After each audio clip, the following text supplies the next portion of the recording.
Joining us now is Chris Lehane, OpenAI's Chief Global Affairs Officer. Chris, it's great to have you in studio. Always awesome to be here. A little bit of a gray day here in San Francisco, but this view is still... We don't have the sunshine that we get in the afternoon. It's still an awesome view. I always love being here. It's great to have you here, Thanks. especially coming off of a week when you were just in Washington, D.C. You've been spending a lot of time on a plane, I would think.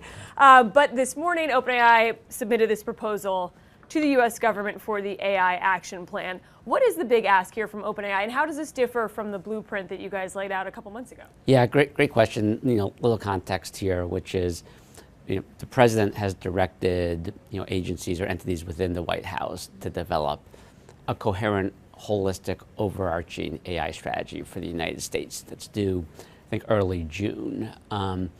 And really, we're just at this incredibly interesting moment. Which is there are two really big things that are going to happen while President Trump is in office over the next 4 years. One is we're going to get AGI. And let me unpack that just really quickly. AGI is sort of the next level of capabilities in AI. And if you just think about that in real people terms, it means that these systems will be able to operate across virtually any area at the highest levels that humans can right now. And what that potentially translates into is 18 to 20% pop in GDP over a decade. Based on some of the data that we've seen. And then the second piece is we are in this incredibly intense global competition with the Communist Party-led China. They have made clear they want to be the dominant player by 2030. Vlad Putin, who I typically want to quote, has said that whoever wins that competition wins the world. We do think that fundamentally that means that this is a contest of whether democratic AI prevails. Democratic AI leads to productivity, prosperity, progress, freedoms. And so what we really laid out in this submission was what we think are some of the key policy decisions that need to be made to ensure that we are actually getting that prosperity through that productivity to lead to those freedoms by making sure that the U.S. leads in building out democratic AI. And I can walk through some of the specifics, but that's really what, then this is a big deal. Yeah. And look, at the administration, I think has done a really good job of reaching out to the private sector, other folks and other stakeholders to really solicit a lot of thinking. And I do think they understand just how important this is because the moment we're in that they have to get this right. We'll get to sort of the nuts and bolts of the request in a second too, but when you say AGI, you talked about productivity. I would think one of the things that would come to mind for lawmakers, for folks in Congress and the administration is the changes to the labor market. How often is that coming up, and what's your expectation for what this does to the global economy and to the global labor force? Yeah, so the way we look at this is that you look at the long track of history, like human ingenuity scales up technology.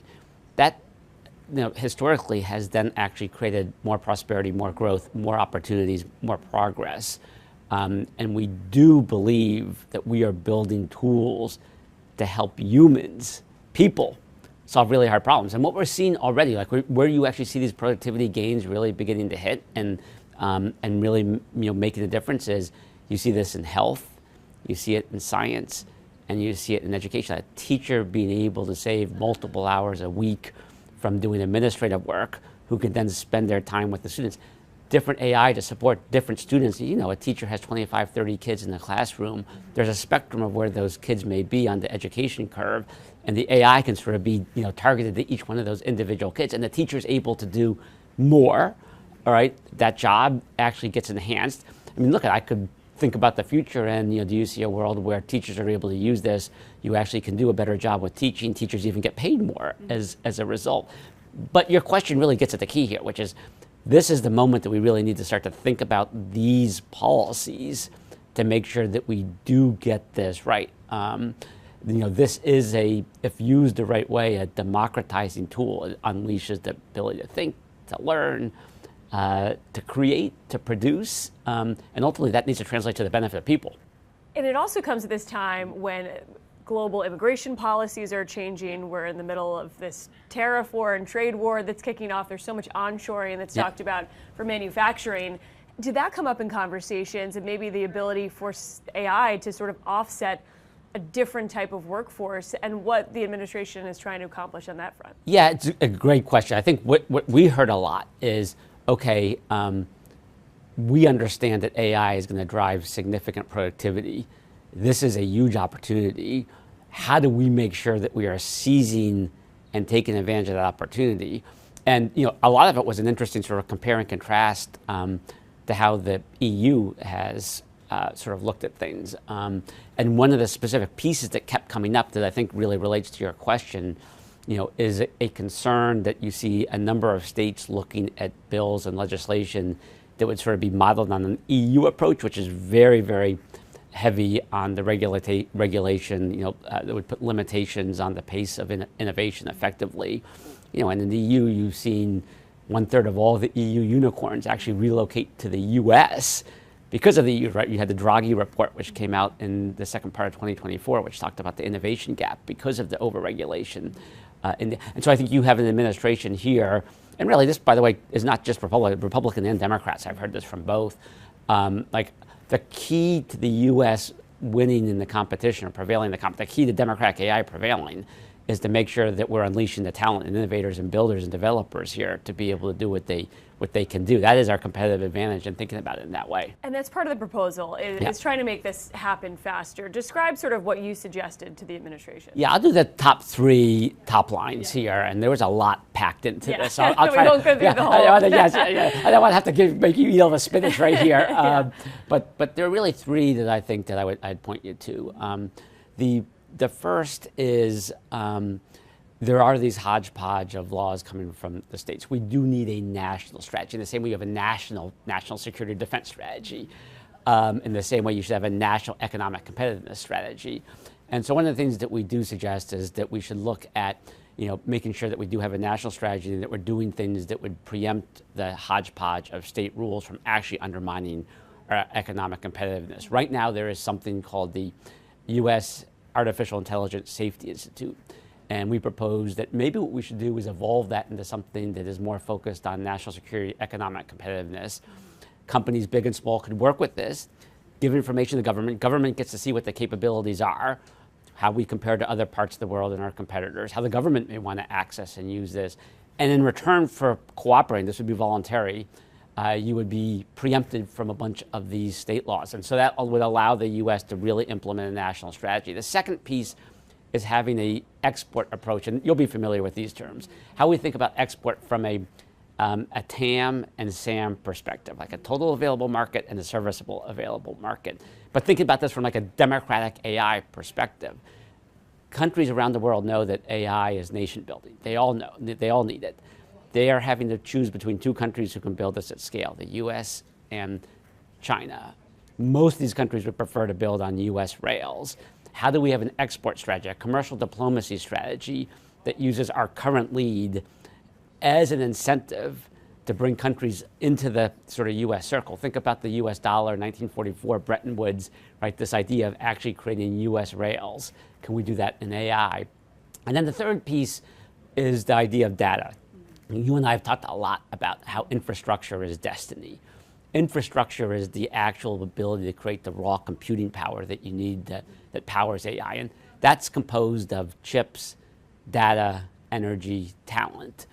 China has some advantages or inherent capacities, particularly with energy and particularly with access to data. Historically in the US, we've had something called fair use. Fair use is anchored in the US Constitution. And it has been a difference maker for the ability of technology to evolve over time, take data that's out there and use it to advance the public interest and the public good by keeping the US competitive. Today, that data is critical to the infrastructure that we need to be able to compete with China. And we need to start to think about that data as both a national security resource, like we cannot unilaterally disarm, versus an authoritarian entity that has as much data as anyone could ever have. And then secondly, that if you go back to the Constitution and the whole concept of fair use, it is basically, can we make sure that people have the ability to learn, to get knowledge, to access knowledge? And this technology can put that in everybody's hand. You don't have to go to Harvard to get access to some of them. You can live in Compton and be able to use access through AI to get the same type of knowledge. You can live where I came from in rural Maine. Mm-hmm. I'm not from rural Maine, but there are parts of Maine that are very rural. Yeah. You can get the same access to information that you would get if you were at a big university. And so how do we make sure we're thinking about it in that way? This is a divisive topic, especially on the copyright side. Publishers have not been happy with some of these suggestions. How should they think about this if the suggestion here is opening up access, maybe changing copyright issues? How are you just sort of explaining that to the folks on the publishing side where there's businesses that flourish off of? We have to get this right, and we also have to really respect and appreciate and recognize the incredible talents of creators and people who are putting content out there. I think that OpenAI has done more partnerships with publishers and creators than really anyone else in the AI space, including coming up with some interesting new models that end up being the proverbial win-win. To be clear, in this submission, we're not suggesting that you change the law. We're merely suggesting that you continue to apply it consistent with the way that the United States has applied it based on the constitutional interpretation of it, right? Every step of the way as new technologies have come on, we have continued to apply that fair use doctrine consistent with the technology. I mean, I'm old enough when I had a lot more hair. I was in the Clinton administration in the mid-90s. That's when sort of the digital age was first coming on no pun intended, online. And there was a whole conversation then about fair use, and we got it right. And I just think that's what we're really making the case here. Let's make sure we get this right. We can do things that help protect the folks who are creating that content. But we also need to make sure that we understand just how important this data is. I'll be very quick, but my analogy here is, effectively, right, you should be able to go into a library, check out the book, read that book, get some knowledge that informs you. What AI does, what chat does, is basically put that library in your hand, right? Like, you can do it. My kids do it. And so how do we just make sure we're evolving our policy consistent with how we've always approached things? And this has been a difference maker for this, amongst the reasons why in the late 90s when we were thinking about technology, like the Clinton White House perspective is how do we make sure that the US becomes the center of the global digital economy? And we sit here today, and we are because of some of the decisions we made then, and we're now in a similar place as we enter this AI age. So how should the US get it right then? Is it up to private companies to partner with publishers? Is it any sort of change in copyright law? Like, what would be a good example of how they could actually nail this? I think it is, first of all, just the mindset of understanding that every time we've had new technologies, we have continued to apply the theory and principles and values that underlie the fair use doctrine. And those evolve as the technology changes, right? You went from the printing press to the telegraph, to telephones, to television, right? I mean, this stuff has changed over time to the internet, and we've gotten it right. And so I think what we're trying to say is, like, we do need to understand that technology has evolved, that technology is scaling human ingenuity, that scale puts more freedoms in people's hands, the freedom to learn, the freedom to think, the freedom to access knowledge, and that our policy and how we think about this, maybe how courts think about it, how regulators are going to think about it, how policymakers are going to think about it, because they're constantly always looking at copyright, application of copyright, through agencies, do need to be informed by this. And maybe what's a little bit different this time around is just the national security implications. I mean, I'll bore you for 30 seconds here, but you read this book, probably. I'm guessing I may or may not have read this book, but this book in the late 90s, Guns, Germs, and Steel, right? And it made this, it was a big deal back then. It made the case that countries that end up being really successful, particularly in competitive environments, those countries that marshal their natural and national resources to get a technological advantage. We've always done that with data and information. And as we enter this particular age when we're in this enormous competition, I mean, to be clear, like, whoever wins between Communist Party-led China and Democratic-led US, like, that's going to be what the world's going to look like going forward. So understanding that it's always been critical to our competitiveness, and now it has real national security implications. And speed is something you've also focused on. Yeah. How are you weighing moving quickly, trying to get this out, and beating China in a lot of ways, but also the safety issue? I think those are things that, for most people, seem to be at odds. Yeah. How are you reconciling that? I mean, I will, because I love my history lessons. I pretend I'm a technologist on television, but I'm really an amateur, aspiring historian. I think about the U.S. auto industry. So you go back to 1910, 1920 time period, right? Then England had actually created the combustion engine in the first cars. they passed something called the red flag law in England, which basically, in really short term, prohibited cars from going faster than horses because they wanted to protect the horse industry. The U.S. actually then was able to sort of build out what became the U.S. auto industry, and we did it by local, state, federal government working in partnership together with private industry builders, developers, innovators. We had rules of the road. We also had obligations that were put on the drivers. And I do think that there's a similar model as we think about this today. Yes, there are certain things the companies have to do. I mean, in the same way you put seatbelts and stuff in cars, companies need to do the equivalent of that. The government has a role to play in what is the equivalent of the speed limit. And then the people who are using it, in this case, developers, people who are building off of this. But what we did in the U.S. was ultimately want to embrace the innovation and not inhibit the innovation. And the final point I'll just make on this is, I think the private sector companies like OpenAI, I think I've demonstrated over the last several years that we've really begun to put in place the safety systems and the safeguard. I mean, people do have to have confidence to use this, right? That teacher in the classroom who's going to potentially use this has to have confidence in it. That parent whose kid is using it has to have confidence in it. And so I think we've done a lot to build these systems in. Yeah. And I just think we're in a little bit of a different place now where the bigger risk. I mean, I was at the AI summit in Paris, which, by the way, the name had previously been the Safety Summit. It was now the Action Summit. And I think what that really speaks to is almost this pivot. It's an overused phrase at this point, but like a vibe change, where potentially the bigger risk in all of this is actually missing out on the productivity, prosperity, progress, freedom, opportunity, and with the recognition that, look, these companies are actually doing a pretty good job of how they're deploying this. At the same time, the technology, we talk about the power and just how different this technology wave is than others. I mean, we've compared it to nuclear energy. Electricity is my favorite. But electricity, but even beyond that, where there is almost this existential crisis that if it's in the wrong hands, it's so much more damaging than it could be, helpful in some ways. So it just does feel like the bar is so much higher and the risk is so much higher. Mm-hmm. So I think like with some of these historical analogies, I have trouble sometimes thinking, okay, yes, you got the horse analogy in the car, but then you also have people talking about just the ability for this to wipe out humanity on the absolute extreme side of things. Yeah. So how should people think about the trust that they're putting in private companies to say, okay, you guys are really the ones holding the keys and making sure that that doesn't happen? Yeah, so I think, first of all, sometimes people have said a version of what you said with a lot of different steps in technology. And I do think what we've seen thus far is that people really are deploying this in responsible and safe ways. The second point is, like, this technology is coming. Let's be clear, like, it is not like the option here is it's not coming or it is coming. Like, it is coming. And that leads to the third point, which is that's why we do fundamentally believe that democratic societies are the best established and best oriented to be able to make sure we're doing this in a way that optimizes for the best interest of people.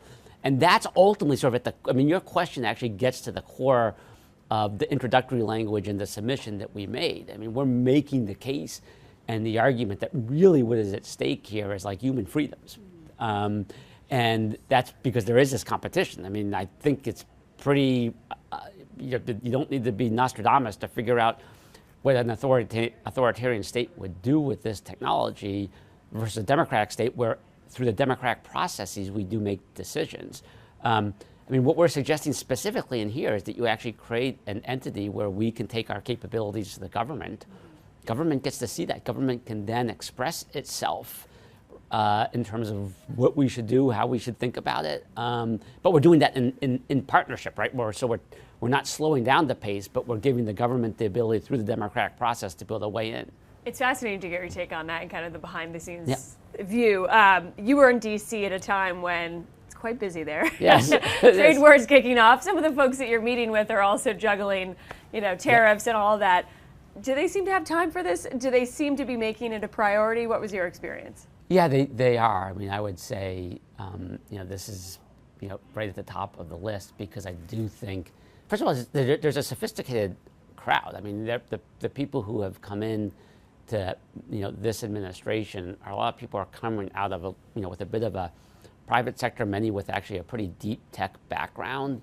And so when you get into the conversations, you're not spending, the first 90% of the time like trying to explain what the technology is. You actually sort of really jump into the substance. I do think there's a shared consciousness, and this is again Democrat, Republican, regardless of where you are, about what's really at stake here. And so my optimistic takeaway from those meetings is not only are they focused on this like a laser as a top priority, but they're doing so organized around really a North Star, which is how do we make sure that this is led by the U.S., that it actually is democratic. I mean, you hear those I mean, I heard any number of times like this is critical for productivity that then drives prosperity, that then drives freedom. I mean, literally some of those exact words in the meetings.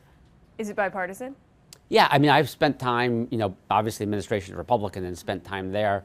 But yeah, I did a bunch of meetings up on the Hill. And, you do have Democrats who understand just how important it is that we lead on this, and that, I mean, you know this, right? That one of the few issues right now in Washington that does draw both parties together is the imperative of making sure that the U.S. is leading vis-a-vis the great global competition with communist-led China. I mean, that is one of the commonalities and common grounds, and this particular issue is right at the center of that. And so it does transcend the traditional, even in this particular moment, partisan politics. What's the timeline to get something done? Should we expect some sort of executive order? What would this actually look like in practice? Yeah, as obviously it's ultimately up to the White House. As we understand it, and I think that this was in the president's specific directive, that early June they are supposed to come back with this AI strategy. Again, supposed to be a holistic, coherent, national approach to how we do this. And at the core of that, this is in the language that the president put in there, and I'm paraphrasing, but this is all about U.S. economic competitiveness, U.S. national security, and making sure that the U.S. is maintaining and expanding its lead in AI. Who are the players? Who are the folks who are making the decisions in the White House? Is it sort of a David Sachs, Howard Lutnick? Yeah, I mean, all of the, at some level, it's all of the above, and I'm not trying to be cute by that. Just the nature of this technology, it does sort of cut across so many parts of the economy and the country. And so when I'm there, spending time with folks who are on the national security side, right? Spending folks who are on the business competitive side, spending time with the folks who are really thinking about like the science and technology piece of this. They all are intersecting with each other, and I think my sense is that part of this process that they're going through is really designed to make sure everyone's sort of in the position, if you're using a sports analogy, on the field, so that they're playing the position to make sure that you have the strongest team out there to execute on it. But the process itself is sort of bringing all those pieces into it. How about Elon? Does he seem to be on board? Look, I think, again, we've talked about Elon in the past here. Look, at the end of the day, I mean, I can't tell you how many meetings I was in and people said, look, we understand that for the U.S. to win, OpenAI is critical to the country's success on this. You guys are the leading innovator in this space right now. And as such, you are an incredibly important and valuable U.S. asset, and that's how we think about it. Obviously, for us, that comes with enormous responsibility in all of this. But that's what we're hearing in the conversations, and I think the seriousness of purpose that the administration is taking, because I think it does understand the stakes. And you guys have a seat at the table, it sounds like. I mean, look, we were obviously with the president, in his first full day of office when we announced Stargate, which was the huge infrastructure project. And again, we continue to be, in the middle of these conversations. Again, I think because at the end of the day, there's an understanding that the focus here is on good policy. Got it, Chris. Well, thank you so much for your time. It's great to walk through all of this, and good to see you in person. It's always fun to be here as long as I get the view, so thank you. I know, exactly. Great to see you, Chris. Okay, awesome. Thank you.